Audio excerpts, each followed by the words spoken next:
So what's up guys? A부터 Z까지 알아보는 지식입니다. 오늘은 여러분과 함께 리뷰보다는 제 주관적인 생각에 대해서 이야기 좀 나눠보려고 이렇게 카메라를 켜게 되었습니다. 그렇기 때문에 너무 깊게 생각하지 마시고 조금 가볍게 들어주셨으면 합니다. 객관적인 수치와 자료를 기반으로 만든 것이 아니라 제 온전한 주관적인 생각이니 참고해주시면 감사하겠습니다. 자, 여러분, 스타벅스에 가기 위해서 필요한 것은 무엇인가요? 여권 혹은 티켓, 전부 아닙니다.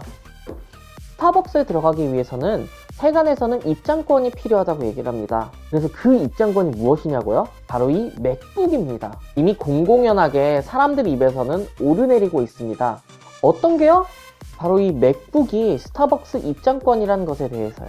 맥북 같은 경우에는 감성의 아이콘이자 간지 그 자체입니다. 특히 많은 대학생 새내기들이 원하는 랩탑 중에 하나로 꼽고 있어요. 그러나 사악한 가격에 대비해서 부족한 퍼포먼스를 보여주는 게 단점이었습니다. 게다가 맥북 하면은 여러가지 액세서리들이 추가로 필요하기 때문에 액세서리에 들어가는 비용만 하더라도 만만치 않게 들어가고요. 일반적으로 노트북의 평균 수명은 약 3년 정도라고 합니다. 그러나 맥북의 경우 하드웨어와 소프트웨어의 안정성이 굉장히 높은 편이며 연식이 좀 되더라도 준수한 퍼포먼스를 보여주는 것이 특징입니다. 그래서 저는 맥북 프로 15인치 2015년형 CTO 버전을 사용하고 있는데요. 저는 이 맥북 프로를 약 3년 반 정도 지금 사용 중에 있습니다. 하지만 전혀 퍼포먼스에는 문제도 없고 큰 이상 증세도 보이지 않고 있어요. 제가 이 제품을 2016년 3월에 구매를 했는데 현재 2019년 8월에 아직까지도 왜 제가 2019년형 맥북 혹은 새로운 맥북으로 제가 바꾸지 않은 이유에 대해서 오늘은 조금 이야기를 나눠보려고 해요. 그렇다면 왜 저 지식이 이 모델을 계속 사용하고 있는지에 대해서 같이 한번 알아보실까요? Let's go!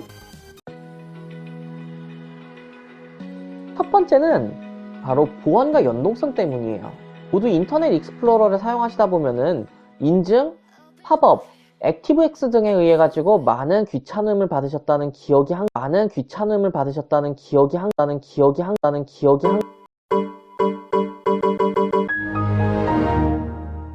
남아 있으실 겁니다. 하지만 맥북을 사용하시면은 이런 문제점은 전혀 없습니다.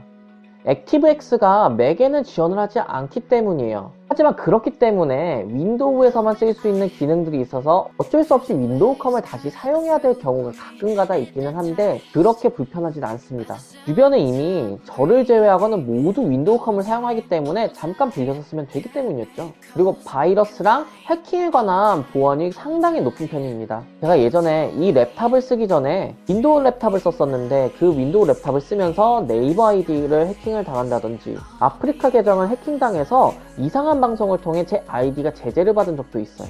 그리고 제 계좌에도 계속 접근을 하여가지고 제 계좌 자체가 정지되었던 사태도 있었죠. 그래서 제가 윈도우 랩탑이 굉장히 보안에 취약하다라는 것을 느끼고 그 이후에 바로 맥으로 옮기게 되었습니다. 애플의 경우 윈도우를 사용하지 않고 자체 제작한 맥 OS를 사용하고 있어요. 그래서 전혀 다른 시스템을 사용하기 때문에 해킹 툴이라든지 바이러스 프로그램들이 제대로 작동을 하지 않습니다. OS 자체가 다르기 때문에 적용되는 방식이 다르게 되는 것이죠. 그래서 해커라든지 바이러스 제작자들이 윈도우용이라든지 맥용을 따로 만들 수는 없기 때문에 대체적으로는 윈도우용만 만들어가지고 사용하게 되는 경우가 많았습니다. 그래서 윈도우 같은 경우는 보안이 취약하기 때문에 V3나 알약 같은 백신 프로그램들이 필수적으로 깔려야만 했죠. 그러나 맥의 경우 보안 프로그램을 깔지 않고 사용했음에도 충분히 좋은 보안성을 보여주었습니다. 수요도 적고 보안이 잘 되어 있는 맥을 크게 건들지는 않더라고요. 아이폰의 경우도 보안 레벨이 높기 때문에 FBI라든지 트럼프 대통령도 애플에게 직접 접근 권한을 요청하기도 했었습니다. 게다가 국내 특정 회사 같은 경우에는 회사 전용 어플을 설치하게 만들었는데 그 설치 어플을 이용하게 되면은 관리자가 직접 그 스마트폰의 접근 권한을 통제할 수 있다고 합니다. 그래서 카메라나 마이크 등의 접근 권한을 건드려가지고 지금 이 사람이 어디에 있는지 또는 어떤 대화를 하고 있는지를 불법적으로 얻기도 했다고 합니다. 그러나 아이폰에서는 이러한 기능들이 전혀 적용할 수 없었다고 합니다. 그만큼 애플의 보안이 굉장히 뛰어나다는 것을 알 수 있는 사례였어요.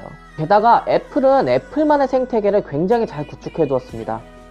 아이폰, 아이패드, 맥북 간에 자료를 공통적으로 공유할 수 있게 하는 클라우드 시스템인 아이클라우드를 같이 지원하며 기기 간에 유선으로 연결을 해서 자료를 오고 가는 그런 과거의 시스템이 아닌 무선으로 자료를 오고 갈 수 있는 에어드랍을 지원합니다. 에어드랍의 경우는 굉장히 빠른 속도로 자료들을 옮길 수 있게끔 해주기 때문에 저도 이 기능을 굉장히 잘 사용하고 있어요. 이러한 연동성들 때문에 애플의 생태계는 마치 마약과 같아요. 그래서 한번 발을 담그게 되면은 빠져나올 수 없기 때문에 주의해 주셔야 될 것 같아요. 이 부분. 두 번째는 터치바입니다. 2016년 맥북에 대대적인 개선이 있었어요. 그러면서 새로 등장한 게 바로 터치바였습니다. F1부터 F12까지 존재하던 펑션 키 부분에 OLED 패널을 삽입함으로써 사용하는 프로그램에 따라 기능이 각각 변하게끔 만들었습니다. 그러나 이 부분에서는 호불호가 나뉘고 있어요. 이전에 펑션 키들 같은 경우에는 윈도우 컴들과 다르게 화면 밝기, 미션 컨트롤, 런치패드, 키보드 밝기, 노래 재생, 소리 등을 조절할 수 있었으나 특정 프로그램을 사용하는 도중에는 이러한 펑션 키들을 통한 제어가 불가능합니다. 그래서 원래 기능을 사용하기 위해서는 추가적인 작업이 필요로 하게 되었죠. 게다가 저 같은 경우에는 랩탑을 쿨러 위에다 두고 사용합니다. 그렇기 때문에 추가적으로 키보드와 트랙패드를 따로 두고 사용하고 있기 때문에 키보드에서는 터치바를 지원하지 않아서 약간 있다고 하더라도 계륵 같은 존재였을 거예요.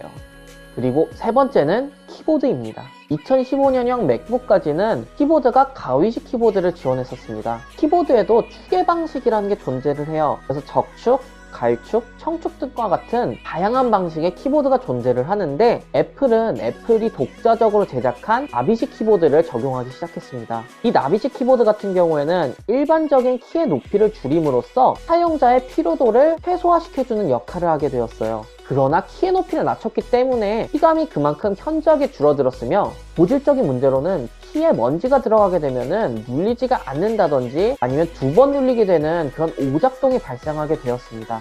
2019년형 맥북 프로에서도 개선된 나비식 키보드를 적용했지만 이러한 고질적인 문제가 계속 반복해서 발생하고 있습니다. 그래서 애플은 올해 맥북까지 보증기간을 연장해주는 해결책을 제시했습니다. 이렇게 반복되는 문제 때문에 내년에는 다시 가위식 키보드로 돌아간다는 이야기가 있어요. 물론 제가 사용하는 랩탑 같은 경우에는 가위식 키보드입니다.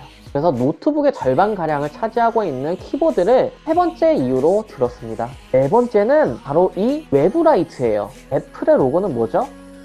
네, 맞아요. 말 그대로 애플, 사과입니다. 그 한입 베어문 사과가 수많은 감성을 자극시키죠.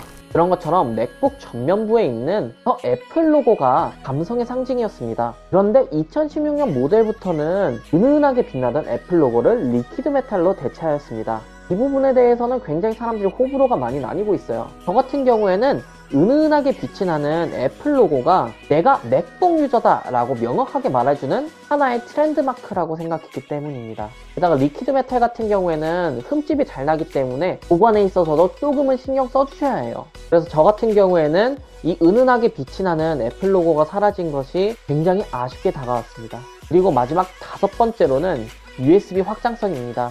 이 부분에 대해서는 모든 사람들이 반박을 하지 않을 거예요. 맥북의 USB 확장성은 정말 최악으로 변했습니다. 2015년형 모델까지는 엑세이프, SD카드 슬롯, USB-A 단자, HDMI까지 존재를 했었는데 2016년형으로 넘어오게 되면서 에어랑 프로 13인치 같은 경우에는 USB-C 단자는 2개, 프로 15인치는 4개를 주었습니다. 정말 터무니없이 부족한 개수죠. 그리고 오로지 USB Type-C를 지원하기 때문에 접근성이 굉장히 어렵게 되었어요. 랩탑이라는 것은 휴대성이 좋고 다른 곳에서도 쉽게 작업할 수 있도록 접근성이 좋아야 하는데 USB 확장성을 제한을 함으로써 어쩔 수 없이 필수적으로 USB 허브를 지참하고 다니셔야 됩니다. 간편하게 사용하기 위해서 랩탑을 사용했는데 추가적인 액세서리를 필수적으로 달고 다녀야 하다니요. 이게 은근히 짐이 될 수밖에 없어요. 그래서 모든 사람들이 이렇게 확장성이 줄어든 것에 대해서 많은 불만을 표출하고 있습니다. 가뜩이나 기기도 비싼데 추가적으로 액세서리에 대한 지출도 생각해야 되기 때문이죠. 물론 이 친구 같은 경우에는 굉장히 좋은 확장성을 가지고 있습니다. 그래서 굉장히 저는 유용하게 아직까지도 사용하고 있는 것 같아요. 그래서 이렇게 제가 왜 신형 맥북으로 바꾸지 않는 이유 5가지에 대해서 알아보았습니다. 물론 프로세서와 같은 하드웨어 스펙들은 기존 모델들보다는 상당한 상향을 보여주었습니다. 벤치마크에서도 큰 차이를 보이고 있을 거예요. 그래도 아직까지 제가 사용하는 범위 내에서는 크게 어려움 없이 잘 소화해주고 있습니다. 최근에 제가 배터리 스웰링 때문에 배터리를 교체하긴 했는데 정식 수리 비용을 알아보니까 약 40만원 정도가 들고 하설 수리를 하게 되어도 약 30만원 가량이 든다고 하더라고요. 배터리 교체 비용이 생각했던 것보다 너무 컸기 때문에 제가 직접 자가 수리를 했었습니다. 이 자가 수리에 관한 것은 제가 영상으로 추후에 제작해서 올리도록 하겠습니다. 오늘 여러분과 함께 이야기해본 거는 순전히 제 개인적인 생각입니다. 그러니까 너무 깊게 생각해주지 않으셨으면 좋겠어요. 오늘 제가 준비한 내용은 여기까지입니다. 궁금하신 내용이 있으면 아래 댓글창에다가 댓글을 남겨주시면 제가 읽고 답변해드리도록 하겠습니다. 오늘 영상도 재밌고 즐거우셨다면 좋아요와 구독 꼭 눌러주세요. 저는 다음 시간에 더욱더 알차고 즐거운 영상으로 찾아오는 지식이 되도록 하겠습니다. 그럼 그때 뵐게요. See you guys. 배터리도 갈아줬으니까 앞으로 더 잘 부탁해.